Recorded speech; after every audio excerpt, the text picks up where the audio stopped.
Muy buenas noches, nos encontramos aquí con nuestro querido amigo, el doctor René Ortega Riofrío. Es un especialista en derechos humanos, ex asesor parlamentario, abogado de algunas empresas públicas e instituciones públicas y docente universitario. Agradecemos este día a nuestros auspiciantes como son Big Daddy Soluciones y Consorcio Vindex. Bienvenido, mi estimado René. Hola, Alejandro, qué gusto saludarte. En realidad, para mí es siempre placentero poder conversar con ustedes, con la gente que sigue a Kipu y sobre todo coincidir con este proyecto que me parece que retoma a veces el empuje, ¿no es cierto?, de esa posición crítica y propositiva de los lojanos que algún día, como yo suelo decir, hicieron la loja federal y que es el empuje que uno debe retomar. Muchísimas gracias, René, y bienvenido a Kipu TV. Comenzamos. Este día vamos a hablar acerca de los problemas que ha tenido el Ecuador con la irrupción a la Embajada de México. Estimado René, ¿qué es lo que hizo el Ecuador al entrar en la Embajada de México? ¿Cuáles fueron las repercusiones internacionales que tuvo nuestro país? Bueno, antes de esto yo quisiera mencionarte lo siguiente. Yo creo que el problema tiene que analizarse desde un punto de vista anterior, tratar de generar una especie de contexto. Aquí tenemos, por una parte, una institución que es la sentencia, ¿sí?, que es una institución jurídica, una figura jurídica que se genera desde la perspectiva de la soberanía de los estados, y por otra parte el asilo político, que es otra figura jurídica que también radica en la soberanía. Y si me permites, me voy a referir a cada una de ellas para que nuestros amigos nos puedan un poco entender a qué nos referimos. En el caso de la sentencia, bueno, hay que entender que en los estados, la gente pues no, y lo sabemos, las personas que estamos vinculadas al derecho sobre todo, no puede resolver los asuntos por mano propia. Es decir, cuando tiene un problema con otra persona, no puede ir y resolverlo con la violencia, con sanciones unilaterales, ¿no es cierto? Sino que generalmente tiene que hacerlo a través, ¿no es cierto?, del sistema de justicia. Va ante un juez, le dice, tal persona me ha generado este daño, solicito que me repare. El Estado va a ser a veces un tercero imparcial a través de los jueces, de los tribunales, y este tercero imparcial e independiente lo que hace es comunicarse, ¿no es cierto?, con la otra persona, con la que ha sido demandada o denunciada, y le dice, vea, tal persona está diciendo que usted ha hecho esto. Entonces esta persona tiene la capacidad de responder. Cuando tenemos dos posiciones que son contrapuestas, es decir, alguien que demanda y alguien que es demandado, y cada uno tiene una verdad distinta, lo que hace un juez es resolver en función de la prueba, ¿no es cierto?, y tiene la capacidad de resolver y de hacer cumplir lo resuelto. Esto es en lo que nos referimos con la sentencia como una figura jurídica que nace de la soberanía del Estado. Ahora, por otra parte, lo que tenemos es que en el concierto internacional existe todavía una figura como la del asilo político, que es una figura antigua, de vieja data, que se generó o nació justamente a raíz de la discriminación o la persecución por motivos religiosos, políticos, poblacionales, ideológicos, de modo que a veces de una población, ¿no es cierto?, desde una población una persona huía solicitando a otra ser acogido, denunciando una persecución. Inclusive en algún momento cuando los estados, digamos, sobre todo se manejaban con las monarquías, las iglesias, los templos religiosos se convertían en lugares de acogida. Entonces estas personas que decían ser perseguidas se refugiaban en los templos y solicitaban el acogimiento por parte de la iglesia. Esto ya modernamente lo tienen los estados, y cuando una persona, un delito, se entiende político, señala que ha sido, digamos, es producto de la persecución de un estado, lo solicita, o sea, solicita a otro estado el asilo político, y este otro estado tiene la decisión soberana, la capacidad soberana de decidir si otorga o no otorga ese asilo. Entonces, ¿qué tenemos? Tenemos dos figuras jurídicas, políticas, que tienen igual soberanía. Por un lado, la sentencia, que es esa capacidad que tiene un Estado internamente, ¿no es cierto?, de generar, de administrar justicia, y por otra, la capacidad o la potestad que tiene un Estado de otorgar a una persona de un tercer Estado sobre todo de otro estado, a un extranjero, un asilo. ¿Para qué? Para que esta persona pueda refugiarse en su territorio. Estas dos figuras son contrapuestas. ¿Qué es lo que ha ocurrido? Teníamos una persona, ¿no es cierto?, que se señala, a ver, esta persona tiene unas sentencias, tiene unos procesos vigentes, y por otra parte, un Estado que le concede un asilo político. Yo quiero superar un poco, digamos, primero las personas, para tratar de entender qué es lo que ha ocurrido. Y a raíz de eso, bueno, un Estado dice, a ver, pues si este señor yo lo estoy persiguiendo acá, yo he dictado una sentencia, ¿usted por qué lo acoge? Entonces resulta de que se va por sobre, digamos, el ordenamiento internacional, y lo que hace es hacer este ingreso que ya sabemos que hizo a la embajada para tratar Ecuador, de que este ciudadano René, sea... Ecuador considera que no fue legal el asilo otorgado al ex vicepresidente Jorge Glass. Por eso justifica la irrupción a la Embajada de México. ¿Tú qué opinas o qué consideras sobre eso? Mira, más allá de los cuestionamientos que pueden haber hacia si el asilo fue otorgado adecuadamente o cumpliendo con los requisitos que corresponden, vamos a suponer que el Estado que otorga el asilo, es decir, México, no lo otorgó bien. Si yo soy Ecuador y México no lo otorga bien, no me autoriza para entrar a la sede de la embajada, que es una extensión del territorio, ¿no es cierto?, del mexicano, en este caso, en Ecuador. Lo que podría hacer yo como Ecuador, si me siento afectado, es justamente llevarlo ante la Corte Internacional de Justicia, ante el Tribunal Internacional de Justicia, decir, este Estado está haciendo mal uso de esta figura, ha otorgado un asilo que no correspondía. Y eso, nuevamente vamos al tema de no puedo hacer justicia por mano propia. Pero quizás esto parte del hecho que el asilo político es una figura muy antigua que no ha tenido una revisión. Es decir, a lo mejor, mira, hay estudios en otros países en donde ya se analizan estos conflictos entre sentencias y asilos políticos, en donde se dice, mira, para evitar conflictos nosotros deberíamos reglamentar el tema del asilo. ¿Cuándo vamos a otorgar el asilo? ¿Cuál va a ser la relación con el otro estado, el estado de la persona que solicita el asilo, para tratar de evitar estos conflictos internacionales? Quizás lo que ocurre es que este tipo de problemas, como el que se ha evidenciado hoy, lo que reflejan es la necesidad de que la figura del asilo tenga una revisión para que persista o se mantenga, pero quizás con una regulación adecuada que de alguna manera permita satisfacer los intereses de las partes.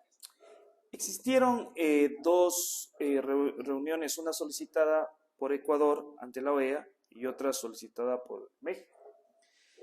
En estas reuniones, Ecuador manejó una estrategia. ¿Tú consideras que la estrategia que Ecuador llevó hacia la OEA era la adecuada o podríamos tener una mejor exposición de los hechos para buscar un convencimiento del Comité Gubernamental de la OEA? Bueno, yo creo que en ninguno de los dos casos ha existido una estrategia. Lo que ha existido, por una parte, en el caso de Ecuador, es una explicación de cómo se dieron los hechos ante un cuestionamiento internacional que fue prácticamente generalizado. Y por parte de México, la solicitud de la amonestación del Estado ecuatoriano por las actuaciones a las que nos referimos.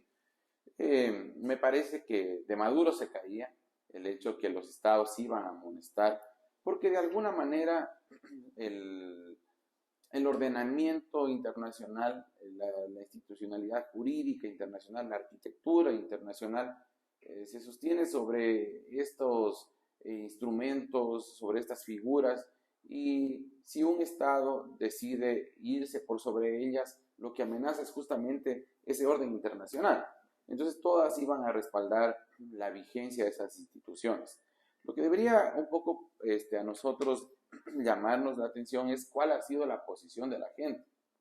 En un caso lo defienden por defender el ordenamiento internacional o por una posición política, yo creo que más una posición política. Pero en el otro caso, ¿por qué defienden? En cambio, la actuación del gobierno ecuatoriano, también una posición política. Lo que estamos viendo es que los ciudadanos, al fin y al cabo, se centran en sus posiciones políticas y dejan de lado lo que es el ordenamiento internacional, y quizás esto se debe a que el ordenamiento, las instituciones, las figuras jurídicas empiezan a ser caducas. Hay críticas al sistema internacional. Quizás, mira, escuchamos siempre el tema de Naciones Unidas y del Consejo de Seguridad.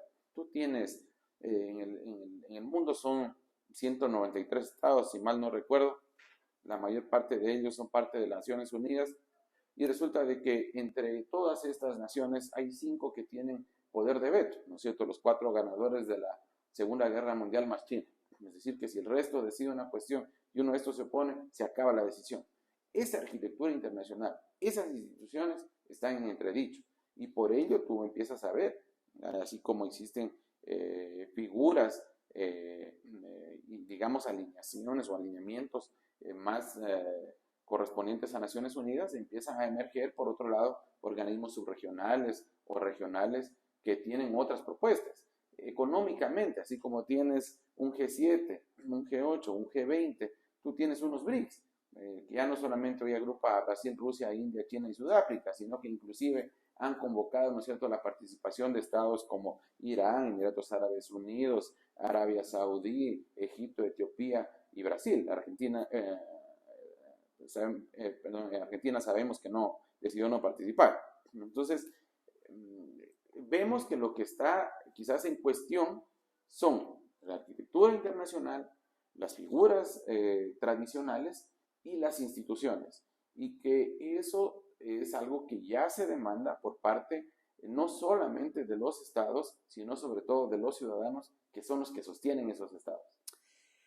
México buscaba una sanción ejemplar por parte de la OEA. En los discursos de los distintos representantes, como de Costa Rica, Perú, Bolivia y Colombia, también buscaban lo mismo. El resultado no fue como el que lo solicitaba México, pero ¿en cuánto ayudaría una disculpa pública hacia el gobierno y el Estado de México? Bueno, hay que decir en primer lugar que la OEA, salvo la posibilidad de imponer suspensiones o inclusive expulsiones del sistema interamericano por justamente la violación de la Carta Interamericana, como fue el caso de Cuba en algún momento, no puede imponer sanciones como tal, económicas y esto. Entonces, lo que se buscó sobre todo por parte de México era amonestación, y es lo que iba a obtener y que obtuvo. O sea, la posición mexicana es una posición triunfante en cuanto a qué es lo que se podía obtener. Esto hay que ser claro. No iba a pasar a otra situación. Hay gente que inclusive hablaba de vientos de guerra. Eso ya los estados que tienen cierta madurez lo han superado, tratándose de este tipo de problemas.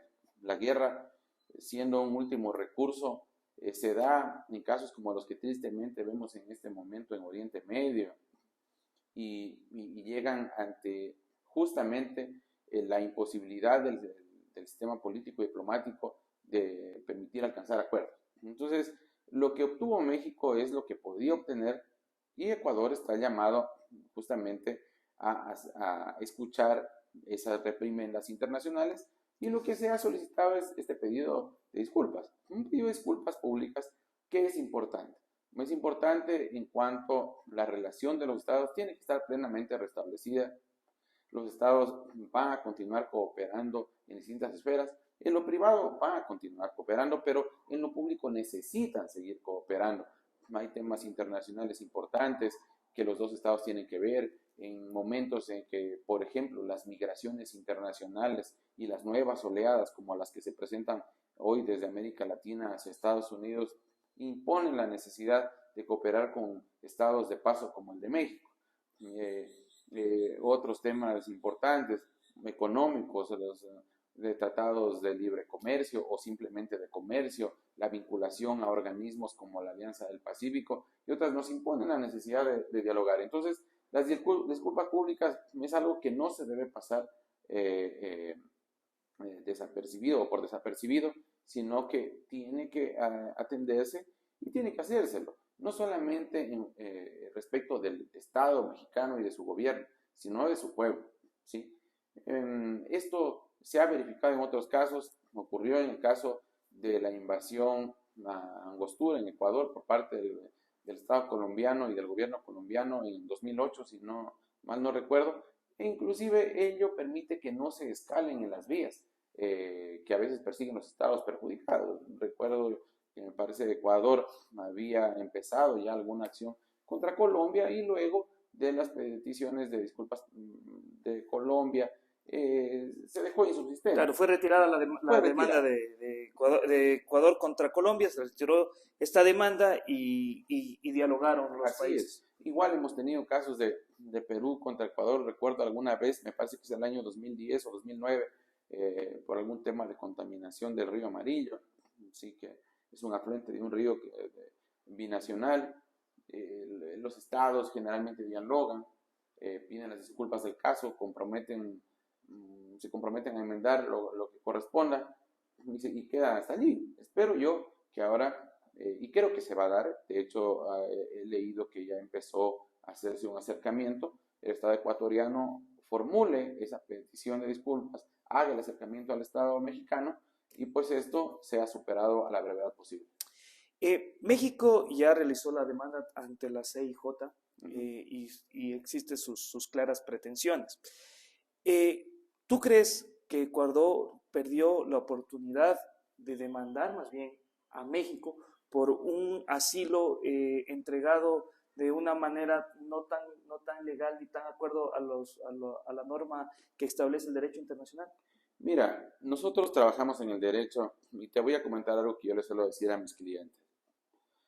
Una persona tiene un enfrentamiento con otra, la otra persona llega y le insulta, le dice una ofensa, le dice sinvergüenza, ladrón y esto. Entonces, claro, la persona ofendida en ese momento tiene la posibilidad de concurrir, ¿no es cierto?, e iniciar una acción, porque es la víctima. Pero si esta persona que recibió la ofensa, bueno, se pone molesta, se levanta y le mete un puñete a quien lo insultó, lo que ocurre es que la persona a la que le metió el puñete más bien va a tener herramientas para seguir la acción en contra de esta persona, que inicialmente fue víctima. Algo así podría ser lo que se verificó. Como digo, si es que México había concedido inadecuadamente a lo mejor el tema del asilo político, lo que le corresponde a un Estado es lo que tú dices, ir ante la Corte Internacional y proponer una acción, una demanda indicando que se ha concedido mal. Pero no puedes tomar justicia por mano propia, ¿sí? Entonces, lo que corresponde ahora, es, digamos, lo que se facilitó es que México tenga pues la posibilidad de iniciar esta acción, que la hubiera emprendido cualquier acción. De hecho, la inició Ecuador cuando sufrió el ataque por parte de la Fuerza Armada Colombiana en el año 2008, ¿no es cierto? Y así se hizo, porque si tú no inicias la acción, claro, tu pueblo te demanda el por qué no inicias estas acciones que corresponden a la defensa de la soberanía de un Estado. Entonces, la demanda iba a ser interpuesta, que era lo que correspondía, y lo que ahora debe hacer Ecuador es tratar de que, lo menos posible, México desista. Los Estados tienen madurez, tendrá que sentarse sobre la mesa, tendrá que pedir las disculpas del caso, y tendrá que tratar de establecer las relaciones, y muy probablemente eso lleve a que más temprano que tarde México pueda desistir de esta acción y podamos restablecer, como decíamos antes, plenamente nuestras relaciones con ella. ¿Cuánto tiene que ver México en la reacción que tuvo Ecuador, ya que hubieron algunas expresiones por parte del presidente López Obrador en cuanto a las elecciones, las últimas elecciones llevadas en nuestro país, en la cual estos señalamientos daban como un dote de ilegitimidad frente a eso? ¿Cuánto tienen que ver estas declaraciones hechas por el presidente López Obrador? Bueno, sería aventurado decir que por eso se origina la acción ecuatoriana, pero indudablemente creo que hoy más que nunca todos los actores que corresponden a los gobiernos deben actuar con prudencia cuando se trate de referirse a otros actores o actores de otros estados. Lo digo hoy más que nunca porque siempre ha habido esas expresiones, pero antes no había internet. Hoy todo lo que dices tiene la capacidad de difundirse masivamente, lo va a saber el mundo. lo que diga en este momento el presidente. Si hoy el rey de Jordania decide decir en una reunión probable o en un comunicado nacional de que Irán ha sido imprudente para enviar su respuesta armada contra Israel, en la noche o más tarde estará publicado y Israel entonces dirá, a lo mejor este es un nuevo enemigo. A lo que voy es que el mundo de hoy nos convoca a tener mayor prudencia, a saber qué es lo que escribimos, lo que dejamos de escribir, lo que decimos y que puede ser difundido. Entonces, quizás nuestros gobernantes, especialmente los que tienen mayor edad, tienen que saber que el mundo es otro y que al ser otro, al haber cambiado la realidad, tenemos que moderarnos y ser más prudentes. Ambos estados, México y Ecuador, están en periodos electorales y claro, esto hace que muchas veces las declaraciones tiendan a incidir en sus respectivos climas electorales. Pero hay que ser prudente para no generar reacciones que compliquen las relaciones internacionales. Estamos a puertas de una consulta popular. Muchos activistas políticos señalan que esta es una decisión política. ¿Tú consideras que es una decisión política o una lucha contra la impunidad? Bueno, lo que podemos hacer es especular un poco, porque a lo mejor desde mi criterio se trata de una acción política, o a lo mejor desde mi criterio se trata de una acción del Estado contra la impunidad. Esto va a depender de quién emite el criterio. En cualquier caso sería especulativo. Lo que yo creo que podemos hacer en estos momentos solamente es hablar respecto de los hechos. Entonces, no me gustaría aventurarme para decir si esto corresponde a una acción política o a una acción contra la impunidad, y más bien eso yo sigo pensando que debe quedar a criterio de cada persona. A lo que podemos referirnos en este momento y especialmente en esta entrevista es a los hechos. Todo lo demás quedará en el fuero interno de las personas. Como una persona que nace de todo esto es el ex vicepresidente Jorge Glass. ¿Tú crees que Jorge Glass tiene la gran oportunidad de victimizarse por estos hechos? Bueno, la victimización le es más factible a la víctima. Si es una persona que tiene asilo y se respeta ese asilo, de alguna manera tiene la posibilidad de victimizarse. Entonces esto es una posibilidad. Sin embargo, vemos que las noticias recientes complican un poco esa posibilidad para el ex vicepresidente. Las declaraciones recientes, tanto en las investigaciones nacionales como en las internacionales, y que mediáticamente han sido difundidas, quizás generan una complicación para esa victimización. Pero la victimización siempre es una posibilidad para quien es víctima. Entonces, es una posibilidad y lo que me apena de alguna manera es que, mira, yo sé, más allá de los hechos que se hayan dado, que una cuestión como, por señalarte, el intento de suicidio, corresponde a estados de salud mental en los que las personas toman decisiones desesperadas. Yo creo que más allá de lo que se discuta, me preocupan esos hechos. Toda vida humana es valiosa. Y habrá que tratar de que nuestras acciones conduzcan a que efectivamente impere la justicia y todo esto, pero que los ciudadanos además quizás no terminen siendo como fichas en el tablero del ajedrez. ¿Sí? Una figura preponderante de esto.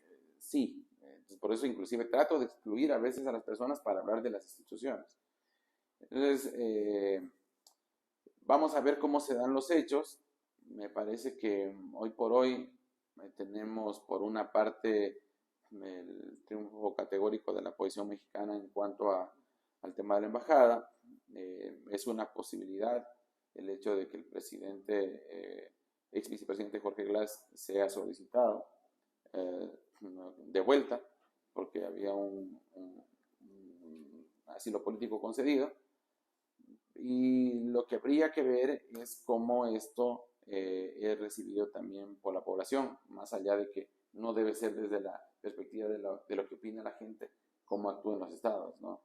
Sin embargo, esto nos deja a la luz de que la complejidad del asunto es mayor que la que a lo mejor podríamos estar viendo. Esto tiene una amplitud y al tener una amplitud necesitamos analizar cada una de las aristas.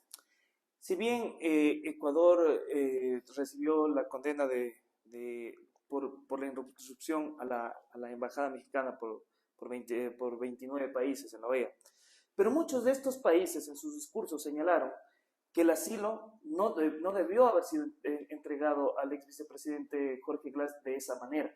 ¿Cuánto esto le sirve a México en su imagen internacional? A ver, en cuanto al problema, yo creo que respecto de lo que dicen los estados en cuanto a México no debió haber concedido el asilo, no tiene mucho peso, porque si aún se discutiera que México no debió haber concedido el asilo tal como lo hizo, esto es sujeto de a lo mejor una demanda ante la Corte Internacional de Justicia, no a una acción de respuesta unilateral por parte de un Estado. O sea, esto hay que entenderlo y por eso los estados han reaccionado así. 29 estados condenaron nuestra actuación. Pero como te digo, esto lo que plantea más bien es la necesidad de que discutamos las figuras como la del asilo político, que es algo que también mencionó el expresidente Maguad. Mira, yo no soy muy partidario de la política de la cancelación, ¿sí? O la cultura de la cancelación. Alguien hace mal y entonces todo lo que dice o ha dicho, lo que hace o lo que ha hecho, ya no vale. Bueno o malo, ya no vale. A mí no es así. Las opiniones de Maguad en cuanto a que a lo mejor debe revisarse la figura del asilo es algo que yo comparto. Alguna vez yo les decía aquí, mira, si yo te regalaba un VHS en 1990 o el 91, era un regalazo, ¿sí? Era el medio idóneo, ideal para ver una buena película.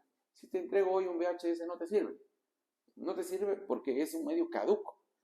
Hoy hay otros patrones.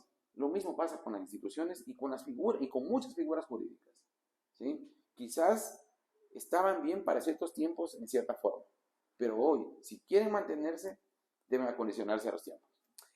Ecuador aún tiene la posibilidad de ir a la Corte Internacional de Justicia por este asilo otorgado. ¿Y cómo tú crees que esto beneficiaría responder una demanda con otra demanda? O tal vez deberíamos entrar en un plano de un diálogo, de entrar en unas negociaciones con México, tomando en cuenta que con México tenemos negociaciones como de medicinas, farmacéuticos, flores, todo eso, que eso sí le repercute a empresarios nacionales. Sí, a ver, aquí hay dos cosas. Tú tienes dos acciones. Una, sabes que no te van a dar la razón. Respecto a lo de la embajada, no te van a dar la razón. En la otra, podrían o no podrían darte la razón. Es decir, que en una ya tienes, digamos, si vamos a ver esto del 100%, el 50% ya está perdido. Y en el otro 50% está por verse. Responder a una demanda con otra demanda me parecería un terrible error. Y me parecería que sería como tratar de sofocar el fuego echándole gasolina. Lo que hay que hacer maduramente es sentarse a conversar con el otro Estado, explicar lo que hay que explicar, hacer el pedido de disculpas que corresponde, restablecer las relaciones y avanzar. ¿Cómo hemos quedado frente al mundo? ¿Cómo Ecuador ha quedado frente al mundo por esta acción? ¿Y cómo podríamos un poco limpiar cómo nos ha visto toda Latinoamérica, Europa, Asia? A ver, yo no comparto esa posición de que Ecuador es la vergüenza mundial, el hazmerreír mundial, no lo comparto. Es claro que los análisis son sobre las actuaciones determinadas y no del Estado ecuatoriano, del pueblo ecuatoriano, y se sabe que se cometió un error. El Ecuador es un país que, como otros, tiene actos que en algunos casos aciertan y en otros no. Puede ser un error, pero esto no significa que hemos pasado a ser parias del mundo, o que pasamos a formar parte de aquellos estados condenados que en otros casos existen por graves afectaciones y violaciones de derechos. Es un error, es indudable. Tenemos que con madurez reconocerlo, enmendar, sentarnos a dialogar y avanzar. Pero la posición de Ecuador me parece que no es una posición disminuida. Y por eso continuamos con nuestra buena relación con otros países. Eso no quiere decir que no tengamos que pedir disculpas y que tengamos que entonces continuar con la amistad con los otros países y con México cesar en nuestras relaciones. No, tenemos que reconocer, como digo, enmendar y restablecer relaciones, pero el momento en que lo hagamos estaremos plenamente restablecidos en el concierto internacional. ¿Tú crees que esta decisión tomada por el gobierno ecuatoriano tiene mucho respaldo del ciudadano común? Te decía que justamente eso es lo que hay que analizar. Y más que nada hay que analizar el porqué, los porqué. Saber cuáles son los discursos existentes, cuál es la posición de la gente y saber si las posiciones tienen que ver con los elementos políticos internos o con el respeto a la institución. A mí lo que me parece que más bien es preocupante es que el respeto a la institucionalidad o inclusive el reconocimiento de la vigencia de la institucionalidad es algo que ya poco importa a la gente. Y esto me parece más preocupante porque al fin y al cabo la forma de las relaciones, ¿no es cierto?, la argamasa que existe en un país o en el concierto internacional es la confianza. Y si la confianza definitivamente es algo que se termina, en este caso de las personas respecto a las instituciones, lo que se encuentra amenazada es justamente la institucionalidad y por ende la idea misma de los estados y del concierto internacional. Muchísimas gracias, estimado René. Ha sido muy bueno conversar contigo para que todos nuestros amigos que nos escuchan y nos ven por nuestro programa Agenda Pública y por nuestro canal Quipu TV saquen sus propias conclusiones. Te agradecemos por haber venido, te vamos a estar invitando cuando gustes, esta es tu casa, mi estimado René, y también invitarlos para el próximo sábado, tendremos nuevos invitados, tendremos nuevos temas interesantes para toda la colectividad lojana y para el mundo. Muchísimas gracias, buenas noches.